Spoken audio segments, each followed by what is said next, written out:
पाकिस्तान का आईन, पाकिस्तान का तौर तरीका, पाकिस्तान का कानून ये चीज इजाजत नहीं देता कि आप नियत शहरियों को, सिविलियंस को मिलिट्री कोर्ट्स में ट्राई करें। और इनको शर्म नहीं आती कि खुद तो ये हुकूमत फॉर्म 47 वाले कुछ कर नहीं सकते हैं, पर मलबा वजीर आजम इमरान खान साहब और बुशरा बीबी साहिबा पे इन्होंने डालने की नाकाम कोशिश की है।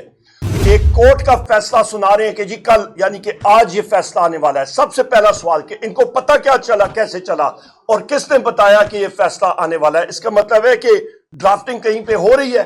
ये कैंगरू कोर्ट है और कैंगरू कोर्ट पाकिस्तान के आईन और कानून में हम लोग बिल्कुल नहीं, और इसको रिजेक्ट करते हैं। पर अपने ही शहरियों के ऊपर स्नाइपर फायर 7.62 टाइम्स 51 mm के नेटो राउंड के साथ, फुल मेटल जैकेट के साथ फायर किया गया और उनमें 3 अकसाम के बंदूकें, M60 light machine gun night vision के साथ, रेमिंगटन 700 और आर्कटिक 7.62 टाइम्स 51, ये वो असला था जो कि नेटो ने पाकिस्तान को दहशतगर्दी की जंग लड़ने के लिए दिया था, पर अपने ही शहरियों के खिलाफ, निहत्ते शहरियों के खिलाफ इस्तेमाल किया गया।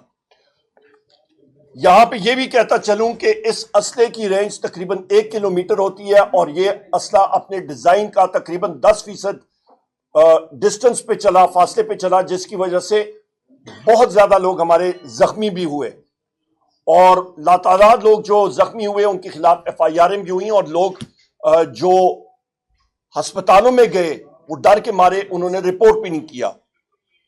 जो हमारे लोग शहीद हुए उनकी मैयतें हमने उठाई और उनको तदफीन भी किया। उसके साथ साथ हमारे मिसिंग पर्सन्स हैं और हुकूमत पे ये जिम्मेदारी आयद है कि उनका हमें पता चले कि वो मिसिंग पर्सन्स प्रिज्यूम्ड डेड वो कहां पे हैं। इसके साथ साथ ख्वातीन और हज़रात, जो हमारे साथी मिलिट्री कोर्ट्स की कस्टडी में थे उनके ऊपर तशद्दुद किया गया और कई लोग जो हैं वो अपना ज़हनी तवाज़ुन भी खो बैठे। इस चीज को हम लोग कंडेम करते हैं। पाकिस्तान का आईन, पाकिस्तान का तौर तरीका, पाकिस्तान का कानून ये चीज इजाजत नहीं देता कि आप नियत शहरियों को, सिविलियंस को मिलिट्री कोर्ट्स में ट्राई करें। और सुप्रीम कोर्ट की इस वक्त जो समाअत हो रही है वहां पे बड़ा अच्छा सवाल उठाया गया कि आपका 12 अक्टूबर 1999 को जिन लोगों ने एक जहाज डाइवर्ट किया था और उसको स्टॉप किया था, क्या उनका ट्रायल मिलिट्री कोर्ट्स में हुआ था या फिर वो एंटी टेररिस्ट कोर्ट में हुआ था?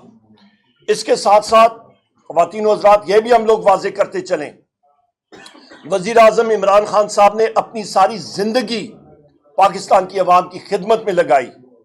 शौकत खानम कैंसर हॉस्पिटल एक नहीं मुतअद्दिद बनाए, जिसपे पाकिस्तान के गरीब शहरी जो अफोर्ड नहीं कर सकते हैं कैंसर ट्रीटमेंट, जो बड़ी महंगी ट्रीटमेंट होती है, उनको मुफ्त इलाज फराम किया गया, गो कि वो प्राइवेट इंस्टीट्यूशन और इदारा है। इसके साथ साथ नमल यूनिवर्सिटी मियांवाली में जदीद तरीन यूनिवर्सिटी बनाई जहां पे लोग उससे मुस्तफीद हो रहे हैं। और उसके साथ साथ नबी करीम मोहम्मद सल्लल्लाहु अलैहि वसल्लम की सीरत के हवाले से उन्होंने अलकादर यूनिवर्सिटी बनाई और वहां पे नबी करीम मोहम्मद सल्लल्लाहु अलैहि वसल्लम की हयात जिंदगी के बारे में, उनकी पूरी जिंदगी के बारे में PhD लेवल तक वहां पे कोर्सेज पढ़ाए जा रहे हैं। और इनको शर्म नहीं आती कि खुद तो ये हुकूमत फॉर्म 47 वाले कुछ कर नहीं सकते हैं, पर मलबा वजीर आजम इमरान खान साहब और बुशरा बीबी साहिबा पे इन्होंने डालने की नाकाम कोशिश की है। और कल शाम से हर जगह पे इनके कई वज़रा उठ के एक कोर्ट का फैसला सुना रहे हैं कि जी कल यानी कि आज ये फैसला आने वाला है। सबसे पहला सवाल कि इनको पता क्या चला, कैसे चला और किसने बताया कि ये फैसला आने वाला है? इसका मतलब है कि ड्राफ्टिंग कहीं पे हो रही है या हो गई है और इनको दिया गया है। इस चीज को हम लोग कंडेम करते हैं। ये कैंगरू कोर्ट है और कैंगरू कोर्ट पाकिस्तान के आईन और कानून में हम लोग बिल्कुल नहीं, और इसको रिजेक्ट करते हैं। दूसरी अहम बात, अलकादर केस का मौजू क्या है? इससे पहले भी हमने प्रेस कॉन्फ्रेंस की आज दोपहर को, मैं फ्लोर ऑफ द हाउस पे भी मैंने बताया, उसकी तफसील मैं बिल्कुल शॉर्ट अल्फाज में उसकी समरिया बताऊं। बरतानिया में नेशनल क्राइम एजेंसी है, उसके साथ पाकिस्तानी शहरियत के एक बिजनेसमैन है, انہوں نے ڈیل کی اور انہوں نے کہا کہ یہ پروسیڈز آف کرائم نہیں ہے. انہوں نے کہا جی کہ پیسہ واپس پاکستان جانا چاہیے. وہ پاکستان پیسہ آیا پاکستان کی سپریم کورٹ کی اکاؤنٹ میں. سپریم کورٹ سے وہ پیسہ گیا ہے آپ کے سرکار کے اکاؤنٹ میں. وزیر اعظم عمران خان صاحب اور بشرا بی بی صاحبہ کیسے کیا لینا دینا؟ ایک ٹیڑی پیسے کا بھی وہ اس کے ساتھ تعلق نہیں. القادر یونیورسٹی کی گراؤنڈ بریکنگ 2019 میں ہوئی, 2018 کے آخر میں 19 میں ہوئی, اور یہ تقریباً 1 سال بعد جو ہے یہ این سی اے کا کیس جو ہے یہ آیا تھا.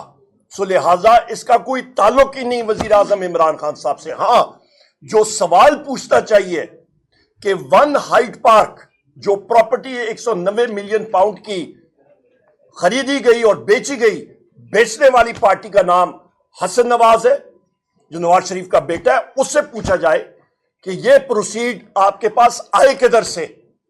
یہ پیسہ پاکستان سے گیا, اونٹوں کے ذریعے گیا, لانچوں کے ذریعے گیا, یہ پیسہ گیا کہاں سے کہ تم لوگوں نے وہ پراپرٹی پہلے خریدی اور اس کے بعد بیچی؟ تو لہٰذا پہلے اس کا ان لوگوں کو, مسلم لیگ نون کے لوگوں کو اور اس فارم 47 کے لوگوں کو ضرور جواب دینا چاہیے.